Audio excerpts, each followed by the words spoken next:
We begin this hour with a highly anticipated new movie and the true story behind it. Jesse, break left. Roger that. Happy hunting. It's bow time. Whoa, Devotion, which stars Jonathan Majors and Glenn Powell, hit theaters this week. It tells the inspirational story of two Navy pilots who fought in the Korean War, which began in 1950 when North Korea invaded the South. Jerika Duncan has been following their story for more than 7 years. She spoke with the actors and reflected on her conversation with one of the heroes whose story they tell. 205, I still have ordnance. I can hit the bridge. It's too much AA, 211. Stand down. The movie Devotion, based on a true story, travels back in time to the Korean War. It follows the lives of two fighter pilots, Tom Hudner and Jesse Brown, played by actors Jonathan Majors and Glenn Powell. This movie meant so much to so many people. I've never seen a crew rally around a story like I've seen this one. 205 is in high. Everyone wanted to get it right. Jesse Brown being the first African-American naval aviator. I went, oh, it's not done that before. I've not told the story of the first anything. This is not a buddy film.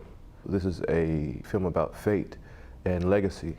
Devotion was first a book released in 2015. That same year, I interviewed the real Tom Hudner. At age 90, he described his memories of Jesse Brown. He was a very positive personality and was a friend to everybody. The son of a sharecropper, Brown grew up picking cotton in Hattiesburg, Mississippi. You were out here before the sun came up. His brother Fletcher took us back to the field where the seeds to Jesse's pilot dreams were planted. What was Jesse's reaction when those planes would get so close to you? I always be talking about he's going to do that. Yeah, that's what he's going to do.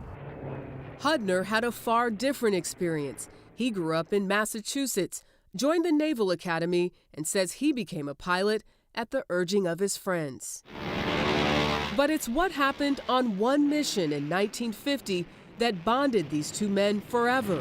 After Brown's plane was shot down in North Korea, Hudner intentionally crash-landed his to try to save his friend. I couldn't move him. Why not? He was pinned in. The first thing he said was, "Tom, we've got to figure out a way to get out of here." In the end, there was nothing Hudner could do. I couldn't think of anything worse than watching death approach you, sitting in that airplane and not being able to get away from it. What did Jesse tell you to tell his wife before he died? Jesse wanted his wife to know how much he loved her, and that was the message I gave to her.